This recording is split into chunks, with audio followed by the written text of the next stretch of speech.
الرحمن الرحیم حتی زرتم المقابر کلا سوف تعلمون ثم کلا سوف تعلمون۔ آمنت باللہ صدق اللہ العظیم۔ دوستو، سورۃ التکاثر کی آیت نمبر 2 سے لے کے آیت نمبر 4 تک تلاوت کی ہے۔ دعا ہے اللہ رب العزت ہم سب کو قرآن مقدس پڑھنے، سمجھنے اور اس پہ عمل کرنے کی توفیق عطا فرمائے۔ جتنے ہی دوست باپ اس درس قرآن میں شریک ہیں، اللہ رب العزت کی بارگاہ میں دعا ہے ہم سب کے لیے، خصوصاً ہمارے والدین کے لیے، ہمارے اساتذہ کے لیے، دوست باپ کے لیے، حضور ساری امت مرحومہ کے لیے اسے بخشش اور مغفرت کا ذریعہ بنائے۔ کل اس سورت کا درس شروع ہوا جس کے اندر اللہ پاک نے اس بات کا ذکر فرمایا کہ مال کی کثرت کی محبت نے تمہیں آخرت سے غافل کر دیا۔ پھر ان قبیلوں کا ذکر ہوا جو مال پر فخر کرتے، افراد پر فخر کیا کرتے کہ ہم تعداد کے اندر زیادہ ہیں۔ قبرستان وہ چلے گئے اور جا کے جو ان کے فوت شدگان تھے کہنے لگے کہ ہمارے ان سرداروں کا کوئی مقابلہ کر سکتا ہے، تو اللہ پاک نے فرمایا تمہیں ان چیزوں نے غافل کر دیا، یہاں تک حتیٰ زرتم المقابر کہ تم قبروں تک پہنچ گئے۔ تو یہاں جو حتیٰ زرتم المقابر، قبر کی زیارت کو بھی زارعہ کہتے ہیں۔ تو حضور علیہ الصلوۃ والسلام نے زمانہ جاہلیت کے اندر لوگ قبروں کی جا کے پوجا کرتے، سجدہ کرتے، تو اللہ کے نبی نے ارشاد فرمایا تم نے قبروں کی زیارت کو نہیں جانا، قبرستان میں نہیں جانا۔ تو اس کے بعد حضور علیہ الصلوۃ والسلام نے اپنی والدہ ماجدہ کے لیے اللہ کی بارگاہ میں اجازت طلب کی، اے اللہ میں اپنی والدہ کی قبر پر جا سکتا ہوں، ان کے لیے استغفار کر سکتا ہوں؟ تو اللہ رب العزت نے استغفار سے منع کر دیا، فرمایا استغفار نہیں بلکہ آپ اپنی والدہ کی قبر پہ جا سکتے ہیں۔ استغفار کا علماء مفسرین لکھتے ہیں کہ جب غیر معصوم کے لیے اور خاص طور پہ حضور کی والدہ ہے ان کے لیے استغفار کرنا، کسی کے ذہن کے اندر یہ شبہ نہ بیٹھ جائے کہ معاذ اللہ کے حضور علیہ الصلوۃ والسلام کی والدہ ماجدہ سیدہ حضرت آمنہ رضی اللہ تعالی عنہ معاذ اللہ گناہ گار تھیں، اس لیے اللہ کے نبی ان کے لیے استغفار کر رہے ہیں۔ تو فرمایا استغفار نہیں کرنا۔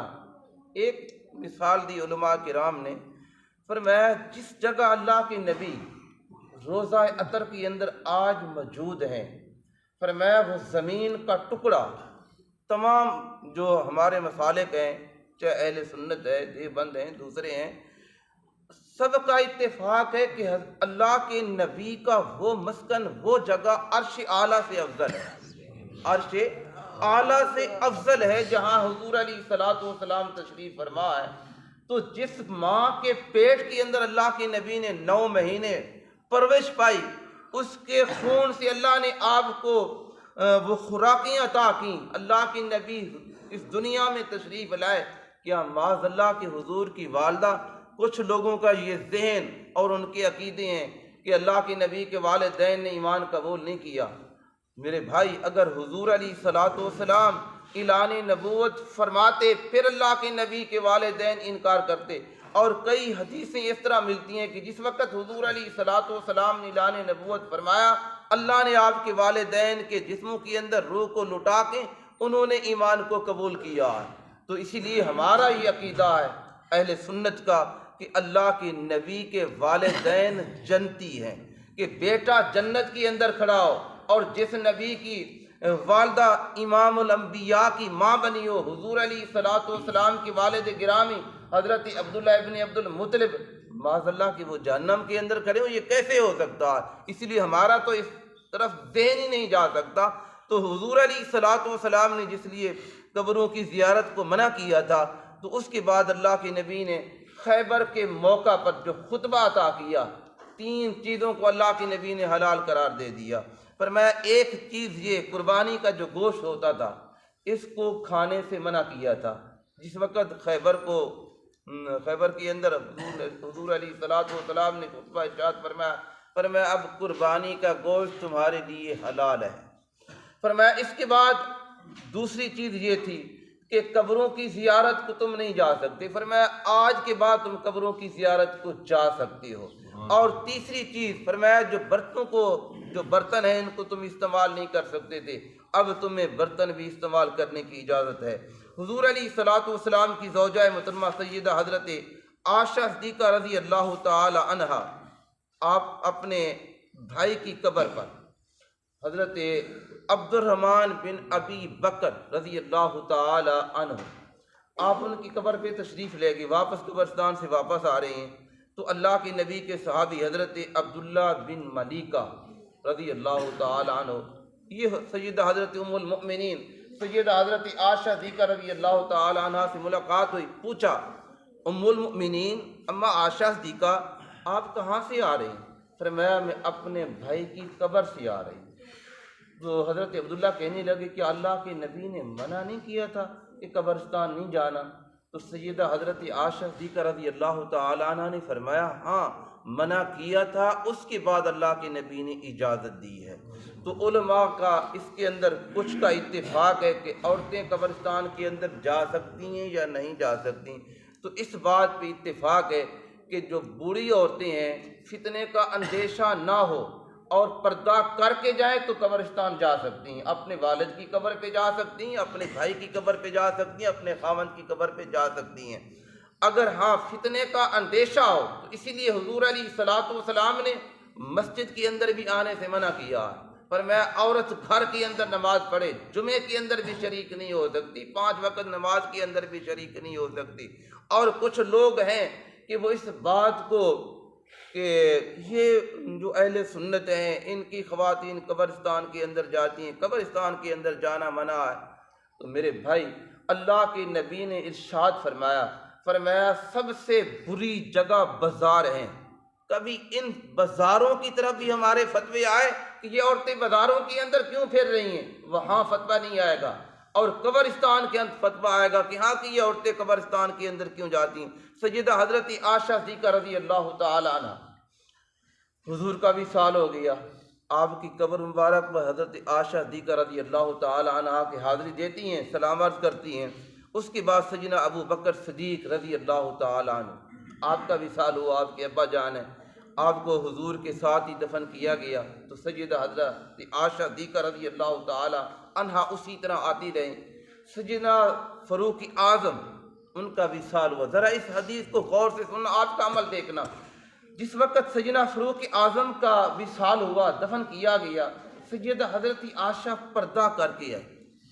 اب یہ قبرستان کی بات ہے، قبر کی بات ہے، تو پردہ کر کے آئیں۔ صحابہ پوچھنے لگے اما عائشہ کیا سبب ہے، پہلے آپ نے کبھی پردہ نہیں کیا تھا، اب سیدنا فاروق اعظم کا وصال ہوا، قبر کے اندر وہ تشریف فرمائے، آپ پردہ کر کے آئیں۔ فرمایا ہاں یہی بات میں آپ کو بتانا چاہتی ہوں۔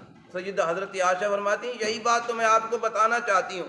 فرمایا حضور سے میرا پردہ نہیں تھا، کیوں میرے ایک تو نبی ہیں، ایک یہ رشتہ ہے، دوسرا رشتہ جو سب سے بڑھ کے ہے میں اللہ کے نبی کی زوجہ ہوں۔ فرمایا بیوی کا خامن سے کوئی پردہ نہیں ہوتا۔ فرمایا دوسری بات کہ میں بغیر پردے کے آیا کرتی تھی تو میرے ابا جان تھے سیدنا صدیق اکبر، تو بیٹی کا باپ سے پردہ نہیں ہوتا۔ فرمایا اب پردہ کر کے اس لیے آئی ہوں، اللہ کے نبی کی امت کو بتانا چاہتی ہوں سیدنا فاروق اعظم حضور کے صحابی ہیں، مراد رسول ہیں، لیکن میرے لیے غیر محرم ہیں، اسی لیے پردہ کر کے آئی ہوں۔ تو یہ عمل بتا رہا ہے کہ قبروں والے دیکھتے بھی ہیں، جانتے بھی ہیں۔ حضور علیہ السلام نے ارشاد فرمایا کہ جو دنیا کے اندر جو کسی کے جانتا ہے، کسی کا دوست ہے، کسی کا پڑوسی ہے، ماں باپ ہیں، فرمایا جس وقت تم ان کی قبر پہ جاؤ گے فرمایا وہ تمہیں جانتا ہے کہ فلاں میرا دوست آیا۔ تو اسی لیے ماں باپ کی قبر پہ جاؤ تو وہاں یہ نہیں کہنا السلام علیکم یا اہل القبور، فرمایا وہاں جس طرح دنیا کے اندر تم کہتے تھے ابا جان السلام علیکم، امی جان السلام علیکم، تو فرمایا یہی الفاظ تم نے دہرانے ہیں۔ تو حضرت امام مسلم نے حضرت بریدہ رضی اللہ تعالی عنہ سے روایت کرتے ہیں، حضور علیہ الصلوۃ والسلام نے فرمایا میں نے تم کو قبروں کی زیارت سے منع کیا تھا، فرمایا اب میں تم کو اجازت دیتا ہوں کہ قبرستان جایا کرو، یہ تمہیں آخرت کی یاد دلاتی ہیں۔ اس لیے حضور علیہ الصلوۃ والسلام نے فرمایا جمعے کے دن جایا کرو یا پیر کے دن تم جایا کرو، تاکہ تمہیں اپنی موت یاد رہے۔ تم دیکھو یہاں بڑے بڑے جوان، بڑے بڑے سردار، ہمارے بڑے بڑے خاندان کے افراد اس قبرستان کے اندر ہیں۔ اور اسی طرح حضرت عبداللہ ابن مسعود رضی اللہ تعالی عنہ آپ فرماتے ہیں کہ حضور علیہ الصلوۃ والسلام نے قبروں کی زیارت سے منع کیا تھا، کیونکہ یہ ایک حدیث پاک کے اندر یہ بھی آیا اللہ کی نبی نے اس عورت پہ لعنت بھیجی اور ان بندوں پہ لعنت بھیجی جو قبرستان کے اندر مسجد بناتے ہیں، فرمایا اس عورت کے اوپر لعنت فرمائی جو قبرستان کے اندر جاتی ہیں۔ تو یہ حدیثیں وہ لوگ پیش کرتے ہیں، دیکھو اللہ کے نبی نے تو لعنت فرمائی ہے، لیکن لعنت کس صورت میں فرمائی؟ مسجد اگر آج بھی کوئی قبرستان کے اندر بناتا ہے، اللہ کے نبی نے منع فرمایا، قبر کو سجدہ منع ہے، قبرستان کے اندر کھانا پینا منع ہے، فرمایا کوئی چیز تم تقسیم کرو یا ختم پڑھاؤ، اللہ کی مخلوق کو کھلانا چاہو تو قبرستان کی حدود سے باہر آ جاؤ، فرمایا ایسا جملہ ایسا کلام تم قبرستان کی حدود کے اندر نہ کہو۔ ہم جس وقت اپنے عزیزوں کو دفنانے کے لیے جاتے ہیں ہم کیا کچھ وہاں بول رہے ہوتے ہیں، تو اس لیے ہر جملے کو غور سے بولنا چاہیے اور استغفار کرنا چاہیے۔ حضور علیہ الصلوۃ والسلام کے صحابہ حضرت ابو ہریرہ فرماتے ہیں کہ اللہ کے نبی اپنی والدہ ماجدہ حضرت سیدہ آمنہ رضی اللہ تعالی عنہا کی قبر پر تشریف لائے، 1000 صحابہ حضور کے ساتھ ہیں، 1000 صحابہ حضور کے ساتھ ہیں۔ تو اللہ کے نبی نے جس وقت اپنی والدہ ماجدہ کی قبر کو دیکھا، زیارت کی، آپ کی آنکھوں میں آنسو آئے، اور حضرت ابو ہریرہ فرماتے ہیں جتنے صحابہ تھے سب رونے لگے۔ ایک رونا یہ رحمت ہے، ایک رونا انسان کے لیے وہ بال ہے، فرمایا کہ آپ روئیں، آنکھوں سے آنسو آئیں لیکن زبان سے جملہ ایسا کوئی نہ نکلے۔ جس وقت حضور علیہ الصلوۃ والسلام کے بیٹے حضرت ابراہیم آپ کا وصال ہوا، جنت البقیع کے اندر آپ کا مزار اقدس ہے، اللہ سب کو لے جائے، اور آپ کے بیٹے کی جس وقت وہاں دوست جاتے ہیں تو کچھ دوست سیدہ حضرت ابراہیم کا واسطہ پیش کرتے ہیں حضور کی بارگاہ میں کہ اے ہمارے نبی کے صاحبزادے، ہم آپ کے والد گرامی کے پاس ہیں، آپ سفارش فرما دیں۔ جس وقت جنت البقیع کے اندر جائیں، جو راستہ نکلتا ہے، جو چھوٹی سی سنک ہے، اس کے قریب ہی حضور علیہ الصلوۃ والسلام کے بیٹے کی مزار ہے، وہ قبر انور ہے۔ تو آپ کی جو زوجہ محترمہ حضرت ماریہ قبطیہ تھیں تو وہ رونے لگی کیونکہ بیٹے کی جدائی ہے۔ تو حضور علیہ الصلوۃ والسلام نے پھر وہ روزانہ غم زدہ رہتی۔ ایک دن اللہ کے نبی نے ارشاد فرمایا ماریہ کیا اس بات پہ تم راضی نہیں کہ تمہارے بیٹے کو عالم برزخ کے اندر اللہ کے پیارے خلیل تمہارے بیٹے کو کھلائیں، تمہارے بیٹے کو پلائیں؟ تو حضرت ماریہ قبطیہ رضی اللہ تعالی عنہا نے عرض کی یا رسول اللہ میں راضی ہوں۔ آپ نے فرمایا اگر ہاں تم دیکھنا چاہو تو میں تمہیں دکھا بھی سکتا ہوں۔ تو جس وقت حضور علیہ الصلوۃ والسلام نے یہ ارشاد فرمایا تو حضرت ماریہ قبطیہ نے کہا یا رسول اللہ میں راضی ہوں، اگر میں نے دیکھ کے صبر کیا، کل قیامت کے دن جب اللہ کی بارگاہ میں جاؤں گی، اللہ پاک مجھ سے پوچھے گا ماریہ تو نے میرے نبی کی زبان نبوت پہ اعتبار نہیں کیا، دیکھ کے اعتبار کیا، میں راضی ہوں، مجھے صبر ہے۔ تو حضور علیہ الصلوۃ والسلام کی گود میں آپ کے صاحبزادے ہیں، آنکھوں میں آنسو ہیں۔ تو حضرت عبداللہ ابن مسعود پوچھنے لگے یا رسول اللہ صلی اللہ علیہ وسلم کہ آپ تو رحمت للعالمین ہیں، فرمایا اولاد ایک میٹھا پھل ہے، فرمایا ابراہیم ہم رب کی رضا پہ راضی ہیں، لیکن یہ جو آنسو گر رہے ہیں اور یہ آپ کے غم کے لیے، تو آنسو کا گرنا، آنسو کا نکلنا، اس سے اللہ کے نبی نے منع نہیں فرمایا۔ جو واویلا کرنا، اللہ کی بارگاہ میں شکوہ کرنا، اس سے اللہ کے نبی نے منع فرمایا۔ تو فرمایا حتیٰ زرتم المقابر، تم مال و دولت کی محبت کے اندر یہاں تک غافل نہ ہو جاؤ کہ اپنی قبروں کو پہنچ جاؤ۔ کلا سوف تعلمون، ہاں ہاں ان قریب تم جان لو گے۔ اگر تم نے اس محبت کو، اس لالچ سے نہ نکلے تو پھر جان لو گے اس کا انجام کیا ہے۔ تو یہاں دو لفظ متواتر آئے ہیں، کلا سوف تعلمون ثم کلا سوف تعلمون۔ تو حضرت علی شیر خدا رضی اللہ تعالیٰ عنہ آپ فرماتے ہیں کہ ہم پہلے شک کرتے تھے کہ قبر کا عذاب ہوگا یا نہیں ہوگا۔ فرمایا جس وقت یہ صورت نازل ہوئی اور یہ کلا سوف تعلمون، تو ہاں ہاں ان قریب تم جان لو گے، فرمایا یہاں قبر کا عذاب ہے۔ اور دوسری بات کہ نزاع کا وقت ہے، جس وقت موت کا فرشتہ آ کے روح قبض کرتا ہے، اس وقت جو میت کے اوپر تکلیف ہوتی ہے یا قبر کے اندر جو تکلیف ہوگی، فرمایا یہ وہ عذاب ہے۔ تو فرمایا وہاں بھی تم جان لو گے، ثم کلا سوف تعلمون، اس کے بعد پھر فرمایا تقید کے لیے تم جان لو گے معاشر کے دن، جب اس وقت اللہ کی بارگاہ میں پہنچو گے اور اللہ کی طرف سے تمہیں جہنم کی حکم ہوگا کہ ان کو جہنم کے اندر لے جاؤ، اس وقت پھر تم جان لو گے کہ ہاں ہم کتنا نقصان کر کے آئے۔ تو اس لیے اللہ پاک نے فرمایا کہ اے ایمان والو، حضور کے صحابہ کو اللہ کے نبی نے ارشاد فرمایا، میرے صحابہ کہ 1000، میں نے کل بھی اس بات کا ذکر کیا کہ 1000 آیات کی تلاوت کیا کرو روزانہ۔ صحابہ کہنے لگے یا رسول اللہ 1000 روزانہ آیات کی تلاوت کرنا بڑا مشکل ہے، اس کا کیوں؟ فرمایا 1000 سے کچھ آیات زیادہ ہیں جس کے اندر آخرت کا ذکر ہے، قبر کا ذکر ہے، معاشر کا ذکر ہے پورے قرآن کے اندر۔ تو فرمایا ان 1000 آیتوں کا تم تلاوت نہیں کر سکتے تو ان سب کا جملہ مفہوم اللہ نے تکاثر کے اندر رکھ دیا۔ فرمایا ان 8 آیات کی تلاوت کرو، ایک ایک جملے کے اندر اللہ نے 1000 آیتوں کا مفہوم رکھ دیا تاکہ تمہیں اپنی آخرت کی تیاری کا موقع مل سکے۔ اس لیے اللہ پاک نے فرمایا حتیٰ زرتم المقابر، جن دوستوں کے والدین میں گزارش کرتا ہوں، عرض کرتا ہوں کہ جن کے والدین اس دنیا سے رخصت ہو گئے، قبرستان قریب ہے، دور نہیں، دوسرے شہر میں نہیں، تو میں آپ دوستوں سے گزارش کروں گا ان اپنے والدین کی قبروں پہ جایا کرو، زیادہ نہیں تو جمعے کے دن جا کے ان کو سلام کرو۔